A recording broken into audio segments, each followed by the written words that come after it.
یہ ایک ایسا وقت تھا جب دہلی کا ہر فرد موت کے قریب محسوس کر رہا تھا۔ بارش کے بغیر کئی مہینے گزر چکے تھے، کھیتوں کی زمین چٹک چکی تھی، پانی کے ذخائر ختم ہو گئے تھے اور بھوک و پیاس نے زندگی کو بے بس کر دیا تھا۔ آخر کار مایوسی کے شکار لوگ ایک ہی امید کے سہارے حضرت نظام الدین اولیاء کے دربار پر پہنچے۔ وہ جانتے تھے کہ یہ دہلی کے اللہ کے ولی ہیں جو اللہ کے نزدیک مقبول ترین ہیں۔ ایک شخص جس کے بچے بھوک سے بے ہوش ہو رہے تھے کانپتے ہوئے حضرت کے پاس آیا اور روتے ہوئے کہا، حضرت ہم مر رہے ہیں، کھیت بنجر ہو گئے ہیں، جانور پیاس سے مر چکے ہیں، ہمارے لیے اللہ کے حضور دعا کیجیے، ہمیں کوئی اور سہارا نہیں۔ حضرت نے ان کی بات سنی اور فرمایا، مایوس نہ ہو، اللہ کے در سے کبھی کوئی خالی نہیں لوٹتا۔ سب لوگ اللہ سے رجوع کریں، اپنے گناہوں کی معافی مانگیں اور ایک دوسرے کے ساتھ محبت سے پیش آئیں، اللہ ہماری دعا ضرور قبول کرے گا۔ حضرت نظام الدین اولیاء نے اعلان کیا، 3 دن تک سب لوگ روزہ رکھیں اور اللہ سے اپنے گناہوں کی معافی مانگیں، جو کچھ پاس ہے اسے ضرورت مندوں میں بانٹیں،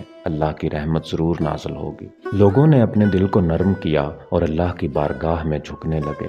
بچے، جوان، بوڑھے سب نے عبادت میں وقت گزارا۔ حضرت نظام الدین اولیاء خود بھی رات بھر عبادت کرتے رہے۔ وہ اپنے رب سے انتہائی عاجزی کے ساتھ دعا کرتے، یا اللہ یہ تیرے بندے ہیں، تو ہی ان کا مالک ہے، ان کی تکلیف دور فرما اور اپنی رحمت کے دروازے کھول دے۔ چوتھے دن حضرت نظام الدین اولیاء نے لوگوں کو نماز استسقاء کے لیے بلایا۔ میدان بھر گیا، ہر طرف خاموشی تھی، صرف سسکیاں اور اللہ کے ذکر کی آواز سنائی دے رہی تھی۔ حضرت نے دعا کے لیے ہاتھ بلند کیے اور کہا، یا رب العالمین، تیرے بندے عاجز ہو چکے ہیں، ان کے گناہوں کو معاف کر دے اور اپنی رحمت کی بارش نازل فرما۔ ہم سب تیرے بندے ہیں اور تیرے سوا ہمارا کوئی سہارا نہیں۔ حضرت نے دعا ختم کی اور آسمان کی طرف نظر کی۔ اچانک ایک عجیب و غریب منظر پیش آیا۔ سورج کی تیز روشنی میں بادلوں کا ایک چھوٹا سا ٹکڑا نمودار ہوا۔ وہ بادل جو دیکھنے میں محض ایک نقطہ لگ رہا تھا، آسمان پر تیزی سے پھیلنے لگا۔ ہوا ٹھنڈی ہو گئی، پھر اچانک پہلی بوند زمین پر گری اور پورا مجمع حیرت اور خوشی سے اللہ اکبر کے نعرے بلند کرنے لگا۔ بارش اتنی شدید ہو گئی کہ خشک زمین تیزی سے جل تھل ہو گئی، کھیت ہرے ہونے لگے،